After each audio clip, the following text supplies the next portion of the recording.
नमस्कार साथियों, Vivekananda career point में एक बार फिर से आपका स्वागत है।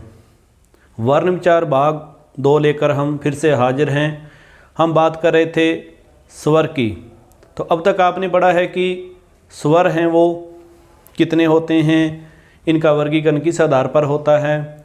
स्वर 11 होते हैं और इनका वर्गीकरण हमने समय के आधार पर, जीवा की आकृति के आधार पर और मुख की आकृति के आधार पर पढ़ा है। अब हम बात करेंगे इससे आगे, यानी कि नंबर 4 हम पढ़ेंगे ओष्ठा आकृति के आधार पर, ओष्ठा आकृति के आधार पर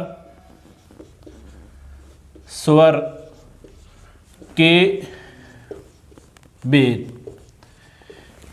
ओष्ठा आकृति के आधार पर स्वर के भेद, यानी कि जब हम स्वरों का उच्चारण करते हैं तो उस समय हमारे जो होठों की आकृति है वो कैसी रहती है। सबसे पहले नंबर 1 आता है इसमें वर्ताकार। नंबर 1 है वर्ताकार। वर्ताकार से हम समझते हैं कि व्रत किसे कहते हैं। व्रत का अर्थ क्या होता है कि जो गोल होता है, यानी कि ऐसे स्वर जिनका उच्चारण करने से हमारे होठों की आकृति क्या हो जाती है, गोल हो जाती है, उसे वर्ताकार कहा जाता है। इसके अंतर्गत हम शामिल करते हैं ऊ, ओ और औ को। जब हम इनका उच्चारण करेंगे तो हमारे होठों की आकृति क्या हो जाती है, गोल हो जाती है, इसलिए इसको क्या कहा जाता है, वर्ताकार कहा जाता है। और इसका दूसरा भाग है अवर्ताकार। अवर्ताकार, इनका उच्चारण करने से होठों की आकृति वर्ताकार नहीं होती। इसके अंतर्गत हम शामिल करेंगे ए है, आ है, ई है, ए और ऐ। ये क्या है, अवर्ताकार है। ओष्ठाकृति के आधार पर स्वरों के भेद 2 होते हैं। पहला है वर्ताकार। वर्ताकार का अर्थ क्या होता है कि जब हम इनका उच्चारण करेंगे तो हमारे जो होठ हैं वो गोल हो जाते हैं वर्त के समान। इसके अंतर्गत हम ऊ, ओ, औ, यानी कि जब हम इनका उच्चारण कर रहे हैं तो हमारे होठों की आकृति क्या है, गोल है। उसके बाद में है अवर्ताकार, जिसके अंतर्गत ए है, आ है, ई, ए और ऐ। ये क्या है, ओष्ठाकार की आकृति के आधार पर। फिर बात करते हैं नंबर 5। नंबर 5 हम बात करेंगे उच्चारण के आधार पर। उच्चारण के आधार पर, उच्चारण के आधार पर स्वर, कि जब हम इनका उच्चारण करते हैं तो इनका उच्चारण कहाँ कहाँ से होता है।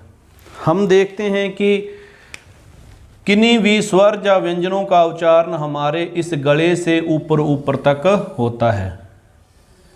इस गले से ऊपर तक होता है। तो हम देखेंगे कि ये हमारा गला है, ये हमारे यहाँ के होठ आ जाते हैं और इसके बाद हमारी ये ध्वनि है वो बाहर निकलती है।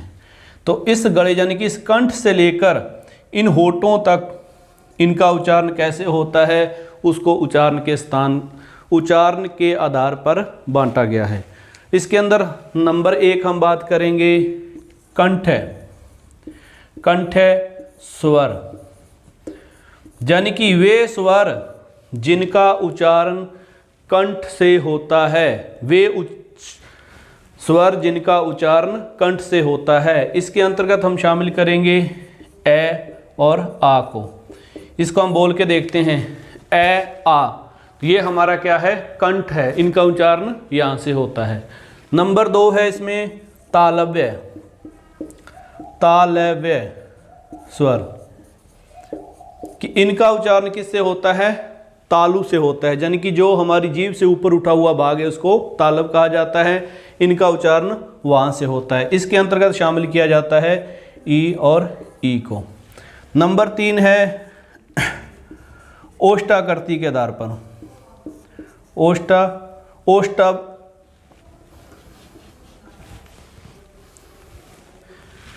नंबर 3 है ओष्ठ्य स्वर। इसके अंतर्गत हम शामिल करेंगे ऊ और औ को। ठीक है भी। अब तक देखो कंठ के आधार पर क्या है, ए और आ है। तालव्य स्वर के आधार पर ई और ई है। ओष्ठ स्वर के आधार पर क्या है, ऊ और ऊ है। उसके बाद में नंबर 4 है मूर्धन्य। मूर्धन्य, मूर्धन्य। तो मूर्धन्य के आधार पर हम किसको रखेंगे, इस ऋषि को रखेंगे। उसके अलावा नंबर 5 पर है, नंबर 5 पर हम बात करते हैं कंठ और तालव्य। कंठ और तालव्य, कंठ तालव्य, तालव्य। इसके अंतर्गत हम शामिल करेंगे ए और आई को। उसके बाद में नंबर 6 देखते हैं हम, कंठ ओष्ठक, ओष्ठक। इसके अंतर्गत हम शामिल करेंगे ओ और औ को।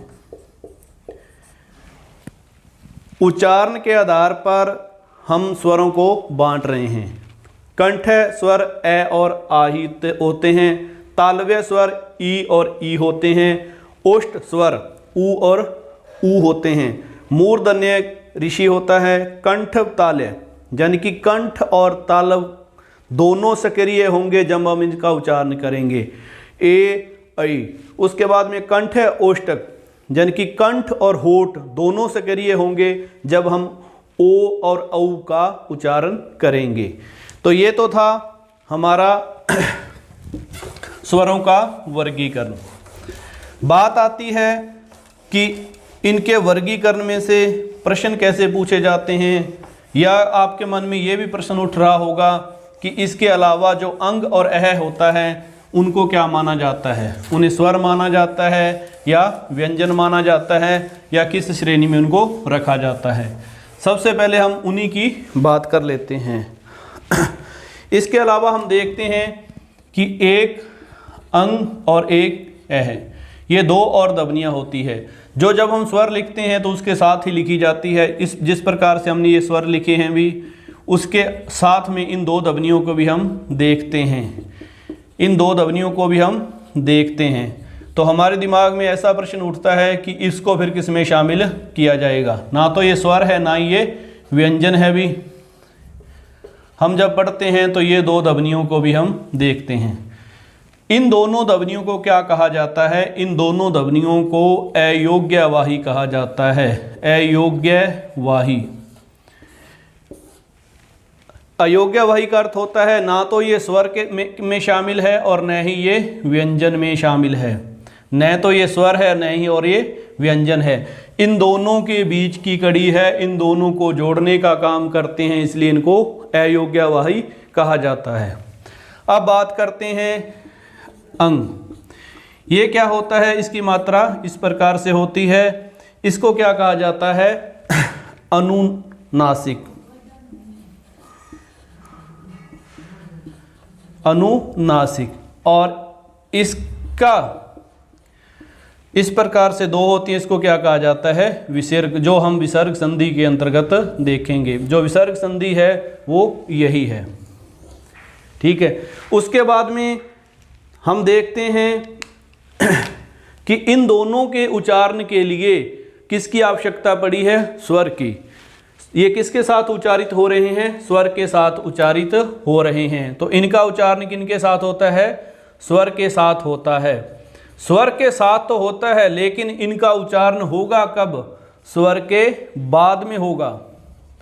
ये जब भी आएंगे स्वरों के साथ में आते हैं, जब हम देखो हमने ए के साथ दोनों को शामिल किया है, ठीक है, लेकिन जब हम इसका उच्चारण करेंगे तो स्वर के बाद करेंगे। ठीक है भी। अब बात आती है कि हमने स्वर का टॉपिक पूरा किया है, तो इसमें से प्रश्न कैसे आएंगे उस पर हम चर्चा करेंगे। क्योंकि हमारा उद्देश्य क्या है कि हम किसी भी कंपटीशन में बैठते हैं तो उसमें इनसे संबंधित हमारा सारे क्वेश्चन सही होने चाहिए। देखो हमने बहुत से YouTube चैनलों पे इनके बारे में हमने पढ़ा है, बहुत से YouTube चैनलों पे हम इनको देख रहे हैं। तो अमूमन क्या होता है कि इतने बड़े टॉपिक को 10 या 12 मिनट में सुलझा दिया जाता है। तो जब हम किसी कंपटीशन में बैठते हैं तो हमारे प्रश्न रह जाते हैं। हम बात करेंगे सबसे पहले, हमने पढ़ा था भाषा। तो भाषा से प्रश्न कैसा आएगा मैं आपको बता देता हूँ। भाषा से प्रश्न ये पूछा जाएगा कि भाषा की परिभाषा, कि भाषा किसे कहते हैं।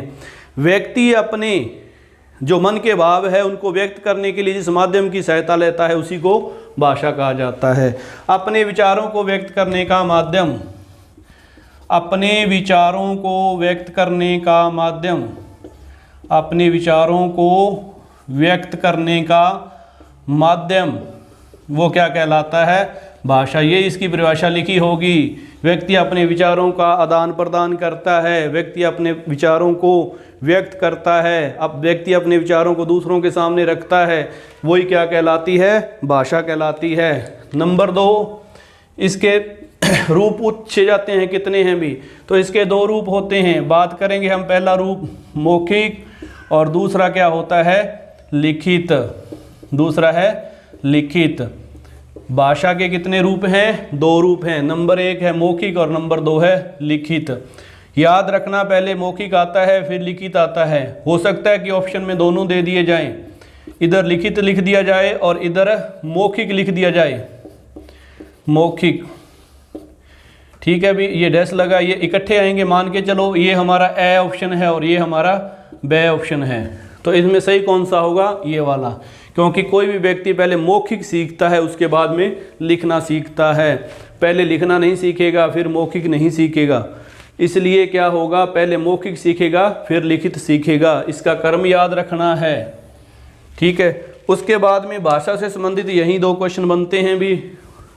अब बात करेंगे स्वरों में से क्वेश्चन कैसे बनेंगे, हम उसको एक बार फिर शॉर्टली रिवाइज करेंगे भी, ध्यान से देखना। प्रश्न नंबर 1, बात करते हैं कि स्वर कितने होते हैं। स्वर कितने हैं, स्वर कितने हैं, 11 हैं, ये याद रखना है। स्वर हमेशा 11 होते हैं, ये याद रखना है। बहुत सी कंपटीशन की बुक में आपको 13 या 10 मिलेंगे, वो गलत है, लेकिन 11 ही होते हैं। नंबर 2 पूछा जाता है कि मात्राएं कितनी होती हैं। मात्राएं 10 होती हैं। अगर स्वर पूछे जाए तो हम 11 लिखेंगे और मात्राएं पूछी जाएगी तो 10 लिखेंगे। उसके बाद में सीधा सा क्वेश्चन पूछा जाता है कि मूल स्वर कितने होते हैं। मूल स्वर कितने होते हैं, तो मूल स्वर होते हैं 4। मूल स्वर कितने होते हैं, 4। अगर कौन कौन से पूछे जाते हैं, देखो कंपटीशन में कभी ये नहीं पूछा जाता कि कौन सा मूल स्वर है, वो पूछेगा इनमें से मूल स्वर कौन सा नहीं है। तो ऑप्शन में आपको 3 तो इनमें से मिलेंगे, एक कोई दूसरा मिलेगा।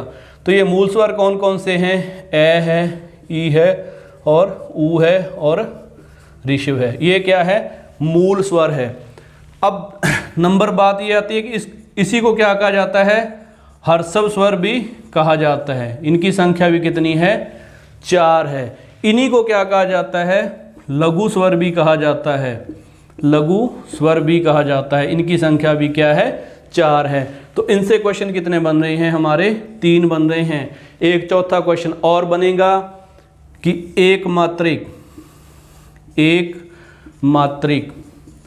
ये 4 क्वेश्चन इससे बनेंगे। इससे अलावा इन मूल स्वरों से 5वां क्वेश्चन नहीं बनेगा। हमें याद रखना पड़ेगा कि मूल स्वर कितने होते हैं, 4 होते हैं। और हमें यह भी याद रखना पड़ेगा कि मूल स्वर कौन कौन से होते हैं। अब है नंबर 2। हमने मूल स्वरों के अलावा क्या पढ़ा था कि दीर्घ स्वर पढ़े थे हमने, देखो भी। उसके बाद में नंबर 2 इसका हमने पढ़ा था संयुक्त पढ़ा था। ठीक है, संयुक्त में हम सारे शामिल करेंगे। ठीक है, कौन कौन से करेंगे, आ करेंगे हम, इस ई को करेंगे हम, इस ऊ को शामिल करेंगे हम, इस ए को शामिल करेंगे, इस आई को शामिल करेंगे, इस ओ को शामिल करेंगे और औ को शामिल करेंगे। इनकी संख्या कितनी होगी, 1 2 3 4 5 6 7। ये कितने होते हैं, 7 होते हैं। देखो भी कंपटीशन में कभी सीधा क्वेश्चन नहीं आता, वो हमें हमेशा कंफ्यूज करेगा। देखो अगर संयुक्त संधि पूछ लिया जाता है, संयुक्त संधि पूछ लिया जाता है तो फिर इसमें से ये 4 आएंगे। अगर दीर्घ पूछे जाते हैं तो ये सारे दीर्घ हैं। लेकिन अगर दीर्घ के अंदर आगे ये संधि लगा देगा तो हम इन तीनों को ही शामिल करेंगे। उसी प्रकार से ये क्या है, द्विमात्रिक भी हैं भी, द्विमात्रिक भी हैं, इनको बोलने में क्या लगता है, दुगना समय लगता है, इसको द्विमात्रिक भी कहा जाता है। ये किसके आधार पर वर्गीकरण पढ़ रहे हैं हम, समय के आधार पर। सीधे क्वेश्चन पूछे जाएंगे भी, ये नहीं पूछा जाएगा कि समय के आधार पर कितने होते हैं, क्या होते हैं, इनमें से वो कोई भी एक देगा, उसमें से पूछेगा। अब देखो यहाँ से प्रश्न कैसे बनता है, अगर संयुक्त पूछे जाते हैं या सीधे दीर्घ पूछे जाते हैं तो ये सारे शामिल हैं। अगर आगे ये संधि शब्द लगा दिया जाता है तो क्या होगा, ये चारों तो क्या कहलाएंगे, संयुक्त कहलाएंगे, और ये क्या कहलाएंगे, दीर्घ कहलाएंगे। हमने देखा है कि दीर्घ संधि क्या होती है, ए प्लस ए बराबर आ होती है। हमने ये भी देखा है कि दीर्घ संधि में ई प्लस ई क्या होता है, ये होता है, और ऊ प्लस ऊ भी क्या होता है, बड़ा ऊ होता है। ये दीर्घ संधि है। अगर संधि शब्द आगे दे दिया तो ये हम तीनों को ही शामिल करेंगे। उसी प्रकार से अगर संयुक्त संधि की बात करेंगे, हम इस ए की बात करेंगे, ये ए प्लस ई से मिलकर बना है, ये हमने पढ़ा है। इसकी बात करेंगे तो ये आ प्लस ए से मिलकर बना है। अगर हम ओ की बात करेंगे तो ये ए प्लस ऊ से मिलकर बना है, और हम अगर औ की बात करेंगे तो ये आ प्लस ओ से मिलकर बना है। तो ये क्या है, संयुक्त संधि है। अगर संधि शब्द जोड़ा जाएगा तब हम इनको याद रखेंगे। ठीक है भाई, यहाँ तक की बात समझ में आई। अब बात करते हैं कि इसके आगे इसके और कौन से क्वेश्चन बनते हैं। अब देखते हैं कि जीवा के आधार पर हमने जो वर्गीकरण पढ़ा था उनसे क्वेश्चन कैसे बनेंगे। उसके 3 हिस्से हैं भाई, तीनों को याद रखना है। देखो, जीवा के आधार पे, जीवा के आधार पे, जीवा के आधार पर हमने वर्गीकरण पढ़ा था। इसमें हमने 3 हिस्से पढ़े थे जीवा के, एक था अग्र, एक था मध्यम और एक था पश्य।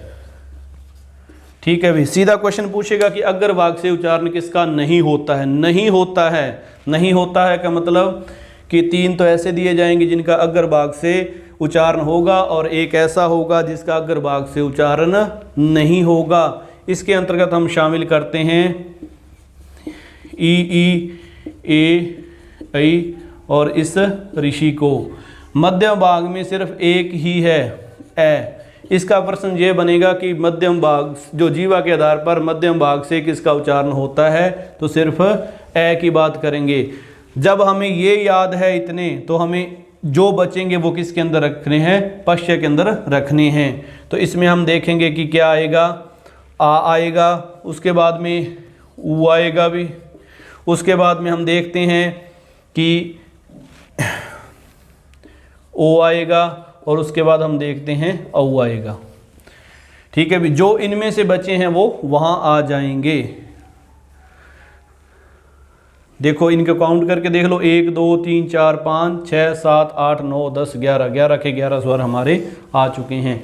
या तो इन दोनों को याद रखो या इन दोनों को याद रखो। इन दोनों को याद रखेंगे तो ये याद करने की आवश्यकता नहीं पड़ेगी। अगर इन दोनों को याद रखोगे तो इनको याद करने की आवश्यकता नहीं पड़ेगी, क्योंकि हम वहाँ लिख के देख लेंगे कि ये अग्र भाग से है और ये मध्य भाग से है, तो जो पीछे बचे हैं वो पश्चिम भाग पे हैं। ये क्या है, जीवा के आधार पर है। इनको याद तो हमें रखना पड़ेगा भी। ठीक है, उसके बाद में हमने पढ़ा था मुखाकृति के आधार पर। मुखाकृति के आधार पर भी हमने इसके कितने भेद पढ़े थे, 4 पढ़े थे भी। मुख की आकृति कैसी होती है, मुखाकृति के आधार पर। मुखाकृति के आधार पर हमने पहला पढ़ा था संवर्त। संवर्त का अर्थ क्या था, बंद। इसकी हमने बात की थी कि जब हम इनका उच्चारण करेंगे तो जो हमारा मुख है वो बंद हो जाता है। इसका उच्चारण करके आप देखेंगे तो इसमें हमने पढ़ा था ई, ऊ और बड़ा ऊ। ठीक है, जब हम इसका उच्चारण करते हैं तो मुख पूर्णतः क्या हो जाता है, बंद हो जाता है। उसके बाद में हमने पढ़ा था अर्ध संवृत, यानी कि थोड़ा सा मुख हमारा खुलेगा। जब हम इसका उच्चारण करेंगे, कि जब हम इनका उच्चारण करेंगे तो हमारा थोड़ा सा मुख है वो खुलेगा। इसमें हमने किनको शामिल किया था? दो को शामिल किया था। कौन कौन से थे वो भी? ए और ओ। उसके बाद में हमने पढ़ा था विव्रत। विव्रत में हमने पढ़ा था कि जब हम इसका उच्चारण करते हैं तो मुख पूरा खुल जाता है। इसमें हमने किसको पढ़ा था? आ को। जब हम किसी डॉक्टर के पास जाते हैं तो वो हमें कहता है कि कहो आ, उसका अर्थ क्या होता है कि वो ये चाहता है कि जब ये आ का उच्चारण करे तो इसका मुख है वो पूरा खुल जाए। वो जो भी हमारी दांत जाड़ चेक करना चाहता है उसको वो देख सकता है। इसके बाद में क्या है? अर्ध विवृत की। विवृत क्या है भी? आ। उसके बाद में क्या है? अर्ध विवृत, यानी कि अर्ध विवृत। इसके अंतर्गत हम शामिल करेंगे कि जो बचे हुए हैं भी, हम 3 को याद करेंगे, चौथा अपने आप आ जाएगा। तो इसके अंतर्गत हम देखेंगे ए है, ए है और औ है। इसको हम किसके अंतर्गत शामिल करेंगे? अर्ध विवृत के अंतर्गत शामिल करेंगे। अब देखते हैं कि जो आज हमने किया था उसी को द्वारा की क्वेश्चनों में क्या पूछेगा भाई। हम देखेंगे कि क्वेश्चनों में पूछा जाता है कि ओष्टाकृति कह दो या आकृति कह दो, एक ही बात है अभी। क्या हो जाता है? ओट गोल हो जाते हैं। इसके आधार पर हमने कितने पढ़े थे भी? 4 पढ़े थे। ये हमें पता है ऊ, ऊ, ओ और औ। जब हम इनका उच्चारण करते हैं तो होठों की कृति क्या हो जाती है? गोल हो जाती है। इसलिए इसको क्या कहा जाता है? वर्ताकार कहा जाता है। होठों के आधार पर पहला वर्गीकरण क्या है? वर्ताकार है। जब हम इनका उच्चारण करेंगे तो हमारे होठ क्या हो जाते हैं? गोल हो जाते हैं। तो वो क्या पूछेगा? इनमें से वर्ताकार कौन सा नहीं है? तो उनमें से कोई भी एक बदल देगा, वो नहीं होगा भी। तो हमने इन चारों को याद रखना है कि ये 4 इसमें है, बाकी कोई नहीं है। उसके बाद में अवर्ताकार। देखो, जब हमने ये याद कर लिए 4 तो बाकी जो बचे हैं वो क्या हो जाएंगे? अवर्ताकार हो जाएंगे। तो इन वर्ताकार को याद रखेंगे तो अवर्ताकार याद रखने की आवश्यकता नहीं पड़ेगी। इसके अंतर्गत हम देखते हैं ए है, आ है, ई है, ई है भाई, ए है, ए है। ठीक है भी। जो ऋषि होता है वो इनमें शामिल नहीं किया जाता भी। ठीक है। ये क्या है? ओष्टाकृति के आधार पर जब अगर हमें प्रश्न पूछा जाएगा कि इनमें से वर्ताकार कौन सा नहीं है, हम वर्ताकार याद रखेंगे तो इनको याद रखने की आवश्यकता नहीं पड़ेगी। ये हमारे याद रखने का तरीका है। उसके बाद में हमने पढ़ा था उच्चारण के आधार पर। उच्चारण के आधार पर मैंने आपको बताया था कि ये किसको लेगा? इस गले को लेकर अपने होठों तक की बात करेगा। यहाँ से हमारी ध्वनि ये बाहर निकल जाती है, यहाँ तक की बात करेगा। इसको ये क्या मानते हैं? कंठ मानते हैं। ठीक है भी, कंठ मानते हैं। उसके बाद में ये क्या है? तालव्य है, तालव्य। ये क्या है? तालव्य है। उसके बाद में क्या है? ये क्या है भी? ओष्ठा, यानी कि होठ। ठीक है। उसके बाद में ये क्या है? मूर्धन्य, मूर्धन्य। ठीक है भी। ये तो 4 तो सीधे सीधे हैं भी। और जब हम व्यंजन करेंगे तब हम दांतों की बात भी करेंगे, लेकिन हम पहले इनकी बात करते हैं। इसके आधार पर हम देखते हैं कि यहाँ हमने क्या पढ़ा था? ए और आ। इसी क्रम में याद रखना और कर्म के अंदर ही क्या है? लिखते जाना। उसके बाद में ई और ई। उसके बाद में मूर्धन्य में हमने किसको पढ़ा था? ऋषि को पढ़ा था। और होठों के अंदर हमने किसको पढ़ा था? ओष्ठ के अंदर हमने ऊ और ऊ को पढ़ा था। इसके बाद में इसके 2 और बचे हैं भी। उसमें था, एक तो था कंठ तालव्य। क्या पढ़ा था हमने? कंठ तालव्य, यानी कि कंठ तालव्य, यानी कि कंठ और ये तालव्य दोनों से क्रिय होंगे जब उच्चारण करेंगे। तो इसके अंतर्गत हमने क्या पढ़ा था भाई? हमने पढ़ा था ए और ए। उसके बाद में हमने एक और पढ़ा था भी, कंठ ओष्ठ। कंठ ओष्ठ, यानी कि कंठ ओष्ठ। ओष्ठ है। इसके अंतर्गत ये कंठ और ये होठ दोनों से क्रिय होंगे। इसके अंतर्गत हमने पढ़ा था भी ओ और औ को। ठीक है भी। उसके बाद में जो देखे थे हमने दो चीज़ें और पढ़ी थी हमने, एक पढ़ा था हमने अंग और एक पढ़ा था हमने ये क्या होते हैं, अनुनासिक होते हैं। सीधा क्वेश्चन पूछा जाएगा कि निम्न में से अनुनासिक कौन से हैं, सॉरी अयोग्यवाही कौन से हैं, निम्न में से अयोग्यवाही कौन से हैं। देखो भी अयोग्यवाही कौन से हैं, या ये भी हो सकता है कि वो ये पूछे कि इनमें से स्वर कौन सा नहीं है। तीन वो स्वर देगा और चौथे में इन दोनों में से एक को दे देगा, तो ये दोनों स्वर नहीं है, ये भी हमें ध्यान रखना है।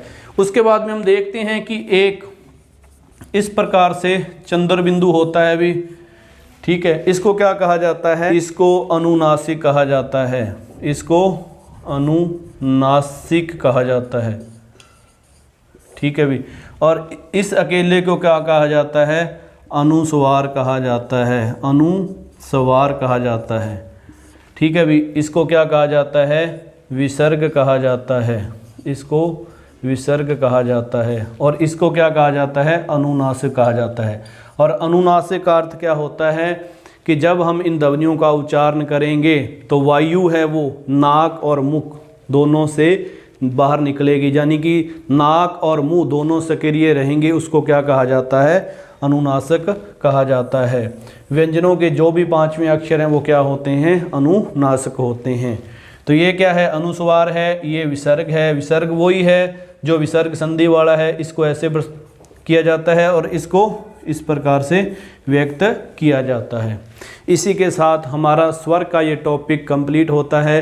अगर आप इसको अच्छे से याद करेंगे तो किसी भी कंपटीशन में आप बैठें, चाहे आप पटवारी में बैठें, चाहे आप एसआई में बैठें, चाहे आप रीट L1 L2 में बैठेंगे, चाहे आप एग्रीकल्चर सुपरवाइजर में बैठेंगे, तो सभी जगह ये काम आएंगे। अगर आप एक या दो बार इन वीडियो को पूरी अच्छी तरह से देखेंगे तो ये इनमें से कोई भी क्वेश्चन आएगा स्वरों में से, वो आपका गलत नहीं होगा। धन्यवाद।